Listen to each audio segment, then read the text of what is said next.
Hello বন্ধুরা, talking dolls চ্যানেলে নতুন ভিডিওতে তোমাদের সকলকে স্বাগত। এদিকে মিষ্টি, সিঙ্গারা, পিৎজা, কেক সমস্ত কিছু নিয়ে মধু হাজির হয়ে গেছে। তো কে কি খাবে, কে কি করবে সেসব সব দেখতে গেলে অবশ্যই টকিং ডলস চ্যানেলের সম্পূর্ণ ভিডিওটি দেখতে হবে। স্কিপ না করে সম্পূর্ণ ভিডিওটি দেখতে থাকো। এদিকে রীনা দেবী বলতে শুরু করে দিল, সালমা দেবীকে ডাকতে শুরু করলো। কি গো সালমা, ওদিকে তোমার খাবার দাবার গুলো সাজানো হলো? মধু নিয়ে আয়, সবাই শুধু মুখে বসে আছে, আর কতক্ষণ শুধু মুখে গল্প করবে? এই তো দিদি, হয়ে গেছে। এই মধু, যাও যাও যাও, ওঠো, তুমি এগুলো দিয়ে এসো। ঠিক আছে কাকিমা, আমি দিয়ে আসছি। এবার মধু মিষ্টিগুলো নিয়ে ওদেরকে দিতে গেল। এই নিন ঠাম্মি মিষ্টি, একটু মিষ্টি মুখ করুন বলে মধু মিষ্টিগুলো রেখে দিল। আর মধু একটা পিৎজার প্লেট নিয়ে এলিনার দিকে এগিয়ে গেল। এই নাও এলিনা, তুমি বলেছিলে তুমি চিজ পিৎজা পছন্দ করো, সেই জন্য তোমার জন্য চিজ পিৎজা আনানো হয়েছে। এই নাও তোমার জন্য পিৎজাটা বলে পিৎজাটা রেখে দিল। আর মধু একটা কেকের প্লেট নিয়ে আস্তে আস্তে এগিয়ে আসলো শেলির মন ভাঙাতে। এই নাও শেলি, তুমি যেমন কেক পছন্দ করো, তোমার জন্য তোমার পছন্দ মতো কেক নিয়ে এসেছি, তুমি খাবে তো? এই না বলে মধু কেকটা রেখে দিল। শেলি মনে মনে বলতে শুরু করে দিল, ইস কি ভালো ভালো খাবার নিয়ে এসছে, এদিকে কেক, ওদিকে চিজ পিৎজা, এদিকে সিঙ্গারা, মিষ্টি। আমার তো ভীষণ লোভ লাগছে, কিন্তু রাগ দেখাতে গেলে তো আর এসব খাওয়া হবে না। আবার যদি একটু রাগ না দেখায় তাহলে তো আমাকে কেউ গুরুত্বই দেবে না। হ্যাঁ, একটুখানি আগে আমাকে জানায়, তাই করে অপমান করলো, এখন আবার বলছে আমার জন্য কেক নিয়ে এসছে। কিন্তু আমি কি করি, আমার তো ভীষণ খেতে ইচ্ছে করছে এসবগুলো, আমি তো কিছুই বুঝতে পারছি না। এদিকে শেলি তো দুধসায় পড়ে গেছে, খাবে কি খাবে না। ঠাম্মা তো মিষ্টি খেতে ব্যস্ত হয়ে পড়লো। কি গো বৌমা, এত ভালো মিষ্টি তোমাদের কোথায় পেলে গো?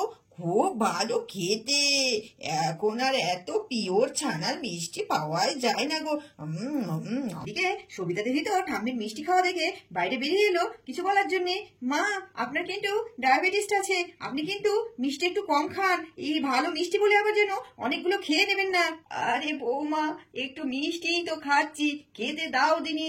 ওহ, কতদিন পর একটু ভালো মিষ্টি পেলাম। আর তুমি ডায়াবেটিস ডায়াবেটিস করে আমার মাথা খারাপ করো না দেখিনি। শুধুই বলো অসুখ অসুখ অসুখ, আর তো 4টে দিন আছে, একটু ভালো করে খেতে দাও দেখি। এদিকে শেলি তো কিছুই খাচ্ছে না, তাই মধু শেলিকে বললো, শেলি তুমি তো কিছুই খাচ্ছ না বোন, খেয়ে নাও, ওরকম করে থেকো না। আমি কি তোমায় একটু বকেছি বলে তুমি রাগ করেছো? রাগ করো না, তুমি খেয়ে নাও। এদিকে সবিতা দেবী বলতে শুরু করে দিল, শেলি একদম দুষ্টুমি করো না, যাও একটু কেক খাও, মিষ্টি খাও, আর এলিনা দিদির কাছ থেকে 1 পিস পিৎজাও নিয়ে নাও। শিরিন, দেখ না, ওই ঠাম্মাটা সব মিষ্টি খেয়ে নিল, একবারও আমাদের ডাকছেও না। এদিকে এলিনা দিদি পিৎজা খাচ্ছে, আবার ওদিকে শেলির দিনে কেক নিয়ে এসেছে, ওরা কি সব খেয়ে নেবে? আমার না ভীষণ লোভ লাগছে, আমার পিৎজা খেতে খুব ভালো লাগে রে। চুপ কর পুটি, আসতে বল, শুনতে পাবে। তোর কি একা লোভ লাগছে? আমারও লাগছে জানিস তো। আমার না ওই রসগোল্লা খাওয়ার জন্য একেবারে জিভে জল চলে আসছে। ইস, কখন যে ওই বুড়িটা খাওয়া শেষ হবে, মনে হয় আমাদের জন্য একটাও রাখবে না। আবার শুনতে পেলে আদেকলা বলবে। চুপ করে থাক, খাচ্ছে আর আমরা দেখি এখন দাঁড়িয়ে দাঁড়িয়ে। এদিকে তো সকলের খাওয়া দাওয়া মোটামুটি হয়ে গেছে। এবার রীনা দেবী বলতে শুরু করে দিল, মাসিমা, তো মাসিমা আপনি বয়স জ্যেষ্ঠা, আপনি আগে বলুন এই আশীর্বাদের দিনটা ঠিক ঠিক কেমন ঠিক করলে ভালো হয়। আমরা ছোট, আমরা আর অত কিছু বুঝি, আপনি একটু বলুন কেমন ডেট ঠিক করলে ভালো হয়। হ্যাঁ, এই ডেট আর কি হবে, এই সপ্তাহখানিকের মধ্যে নম নম করে সারলেই হলো, এতে আবার বলার কি আছে? দেখো, এই ছেলে মেয়েদের সময় সুযোগ কিন্তু বুঝে এর মধ্যে একটা ডেট ঠিক করেই ফেলো। আরে মা, এটা আপনি কি বলছেন বলুন তো? এখনকার দিনে আর ওইসব নম নম করে বুঝি কাজ হয়? তাছাড়া আমার প্রথম ছেলের বিয়ে বলে কথা, আপনার ছেলের কত রকমের শখ ছিল বলুন তো ছেলে মেয়েদেরকে নিয়ে, আর আপনি বলে দিলেন নম নম করে সারবেন। তাছাড়া ছেলে বড় হয়েছে, তার বন্ধু বান্ধব আছে, কত কিছু আছে, এসব কিছু ভাবতে হবে। এখনকার ছেলে মেয়েরা কত কিছু কেনাকাটা করে, আর এই বাজার ঘাট কেনাকাটা সপ্তাহখানিকের মধ্যে হয় নাকি? আবার মাঝখানে তো চৈত্র মাস আছে, এই সমস্ত কিছু মিলিয়ে না না না, এইরকম ভাবে হবে না। মাসিমা, যদি কিছু মনে না করেন তাহলে আমিও একটা কথা বলি। বলছে আর কয়েকদিনের মধ্যেই তো দোল আছে, হোলি খেলা আছে, তো এইসবের মধ্যে আবার আশীর্বাদ মানে একটু চাপ হয়ে যেত না? তো একটু ভালো করে যদি একটু ভাবতেন তাহলে ভালোই হতো। হ্যাঁ, আমারই ভুল হয়েছে, এই চৈত্র মাসে তো আবার এসব শুভ কাজ করাও যাবে না।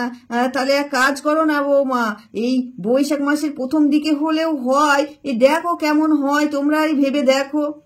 এই পয়লা বৈশাখ দোলযাত্রা এসব মিটে যাক, তারপরেই না হয় এটা করব। আশীর্বাদটা তখনই হবে, তাহলে আমাদের বৈশাখ মাসের প্রথম সপ্তাহতেই হবে। আর এই ইংরেজি ডেটটা কত পড়বে সেটাও তো বুঝতে পারছি না।